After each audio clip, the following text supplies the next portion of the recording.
हम डॉक्टर हरिगोविंद राय सब भैया बहनी के हाथ जोड़ के नमस्कार करतनी। सब दर्शक लोग के दिल से धन्यवाद देतनी। केरवा सब वीडियो देखिला, लाइक करीला, शेयर करीला, सब्सक्राइब करीला। बहुत अच्छा बा, बहुत खुशी की बात बा। रवा सब अपन जीवन बहुत बढ़िया से आनंद से बिताई, एक हम शुभकामना करतनी। देखिए एगो चीज़ जानकारी हमनी के ये वीडियो के माध्यम से जानल जाओ। हमनी के शरीर में जौन लीवर बा ओके यकृत कहल जाला, जिगर कहल जाला, मेडिकल टर्म में ओकर नाम हिपेटिक कहल जाला। ओके तो ई जौन बा हमनी के पेट मतलब जौन के उदर कहल जाता, तो एब्डोमिनल कैविटी में ई दाहिना तरफ होला, जहाँ से हमनी के हई डायफ्राम बा, ऊपर हो गई थोरेक्स जौन के वक्ष कहल जाला, नीचे हो गई उदर जौन के एब्डोमेन कहल जाला। तो ये हई हो गई थोरेसिक कैविटी, हई हो गई एब्डोमिनल कैविटी। नीचे के एब्डोमिनल कैविटी में दाहिने तरफ लीवर राइट हाइपोकॉन्ड्रिक रीजन में पावल जाला। तो एकरा में कहीं कन्फ्यूजन ना होके के चाही। बहुत लोग लीवर बाएं तरफ खोजे लागेला, बाएं तरफ लीवर ना होला, बाएं तरफ स्प्लीन होला। किडनी दोनों तरफ होले। ओकर रीजन बा हमनी के जौन पेट बा, एब्डोमिनल कैविटी बा, 9 भाग में बांटल बा। एकरा बारे में हम एगो वीडियो बनाई तरवा सबके बताई। लेकिन अभी हम लीवर के बारे में कुछ जानकारी देहल चाहतनी कि हमनी के शरीर में जौन भी खान पान हमनी के खातनी या पियतनी या जौन ओकर रस बनेला वो हमनी के लीवर से होके जाला। अगर हमनी के शरीर में कुछ टॉक्सिक पदार्थ बा तो ओकरा के लीवर दूर कर देला, प्रयास करेला। लीवर के अंदर जौन एंजाइम्स बाड़ी छ, जौन सिस्टम बा, वो सिस्टम के माध्यम से जौन भी टॉक्सिसिटी शरीर में बा, जौन भी टॉक्सिक चीज़ बा ओकरा के हमरा आहार विहार में जौन भी बा ओकरा के वो ख़त्म करे के काम करेला। यही से लीवर के प्रहरी कहल जाला। हमनी के शरीर के जैसे देश के सैनिक बाड़न बॉर्डर पर, वही तरह हमनी के शरीर में लीवर बा, जिगर बा, यकृत बा। ई कुछ हमनी के खाइब या पियब जा ओकर रस जौन बनी तो लीवर के थ्रू जाई, लीवरे द्वारा वो होकर जाई।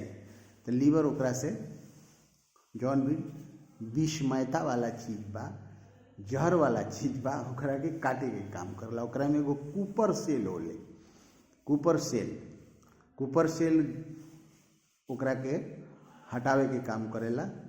जौन भी टॉक्सिसिटी बा और ज़्यादा अगर जहर शरीर में चल जाई, जौन के पॉइजनिंग कहल जाला, तो कूपर सेल डेड हो जाई।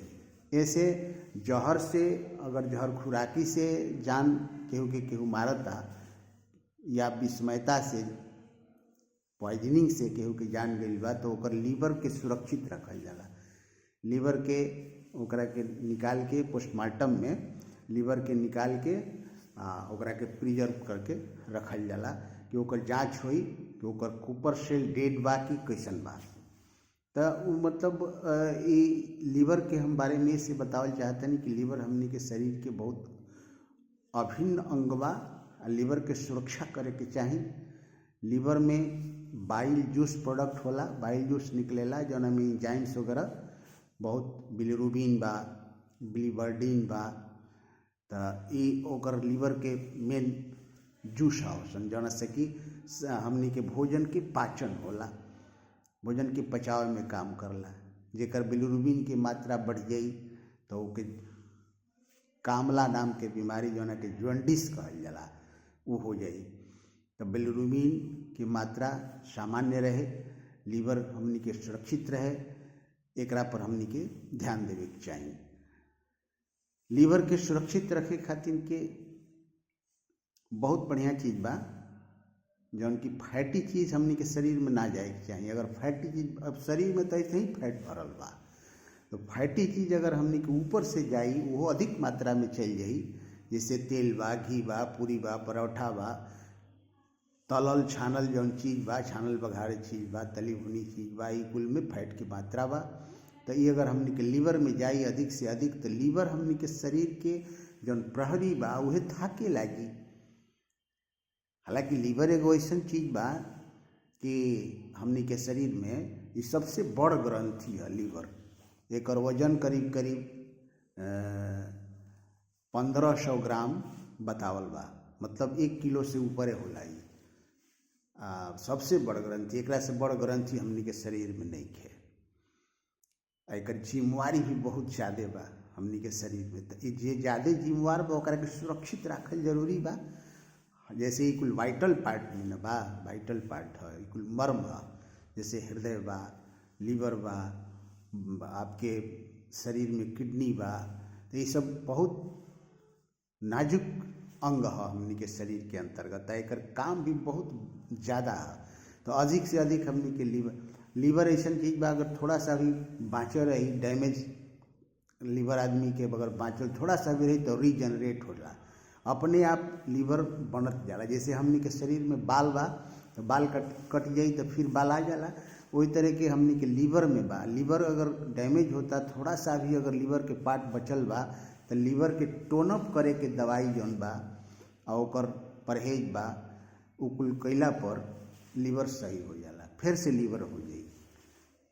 तो लीवर रीजनरेट करेला, लीवर के सेल जौन बाड़ी से तौन पुनर्जीवित होली सब।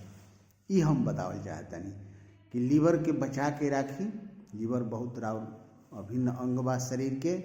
ऐसे लीवर खराब होखे लागेला तो जानतनी शरीर में कालापन होखे लागी, शरीर में मैं देही में झुर्री पड़े लागी, शरीर के रंगे दूसरा ढंग के होखे लागी।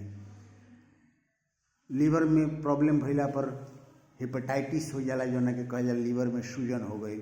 हेपेटाइटिस के वजह से हमनी के एसाइटिस हो जाला। एसाइटिस के मतलब कि पेट में पानी के मात्रा होखे लगी, और बाद में जा कर के कैंसर के रूप धारण कर लेला।